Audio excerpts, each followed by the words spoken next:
another edition of Sports Junkies here at RacineSportsZone.com. We're just hanging out talking to our folks on Periscope. I'm giving Steve a class in English. Proper grammar. People have been trying that for 20 years. He is Gery Woelfel of the Racine Journal-Times. I'm Steve Sparky Fifer from 105.7 FM, The Fan.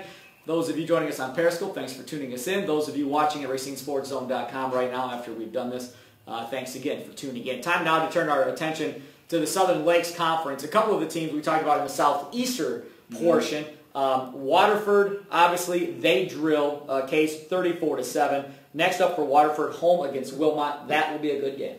Waterford, I had a chance to talk to Adam Bakken the other day, the head coach at Waterford, and he is genuinely excited about this team.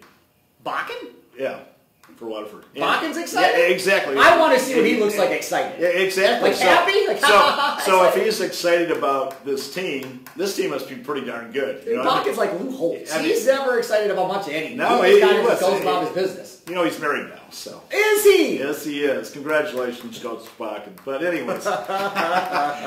Congratulations. We had a really nice conversation, and he was saying that he really likes this team. And the one thing I noticed is, in past years, you knew the defense was going to be ahead of the offense at Waterford, because that's the staple of his team. I mean, he was a defense coordinator. And they all play hard. But his offense is looking pretty good.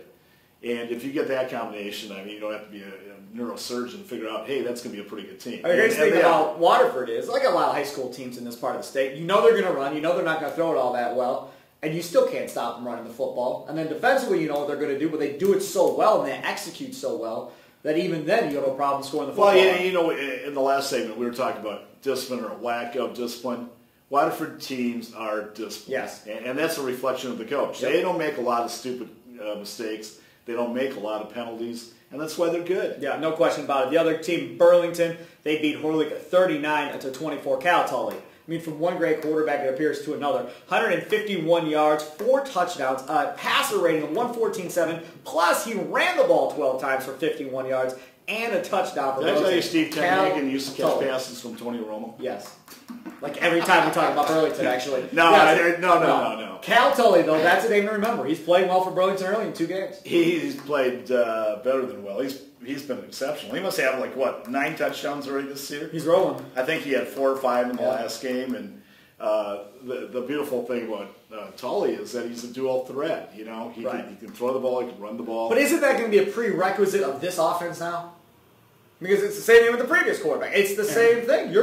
I think this offense is going to be kind of what Gary Anderson wanted to have at Wisconsin. He wants that dual threat quarterback. Well, that's what I love about Southern Lakes. I mean, Tenhagen is an offensive-minded coach, and a very good one. And then you go to Union Grove with the quarterback, Greg McClellan, who is very offensive-minded.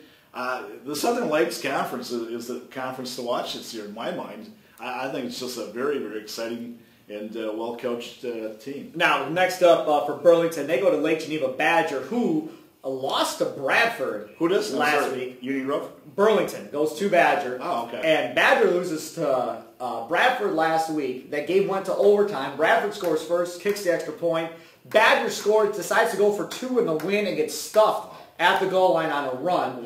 And Badger loses. So Badger was there, had a chance to do it.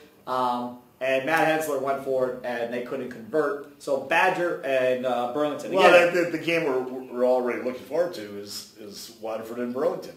We got to check the calendar. At what point do they meet? Sure. Because that's going to be the game I think anybody in Racine County is going to want to go to. Absolutely. Yeah, no question about that. Then Union Grove, who you mentioned, they beat Tosa East 12-7. Union Grove now 2-0 on the season.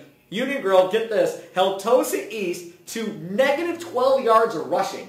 You talk about Union Grove's offense and all this other stuff. Their defense came to play against Tosa East. Well, again, I talked to Craig McClellan the other day, and that's the thing he brought up. He said he's been really pleased with his defense. He named 4 or 5 guys, so it's not like it's a 1-2-man crew.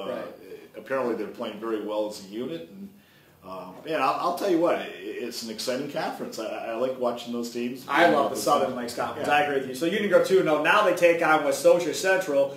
They got drilled by Zion Benson, 58-5 last week out of Illinois. These Illinois teams just schooled the Wisconsin teams, it looks like, last weekend. The high school of John Hammond the Bucks general manager. Right, very good. And Billy McKinney. And Billy McKinney. There you go. Yeah. He is Gery Woelfel of the Racine Journal-Times. Steve Sparky Fifer with you. Thanks for tuning in to another edition of Sports Junkies, where we talked a little bit about the Southern Lakes Conference right here at RacineSportsZone.com.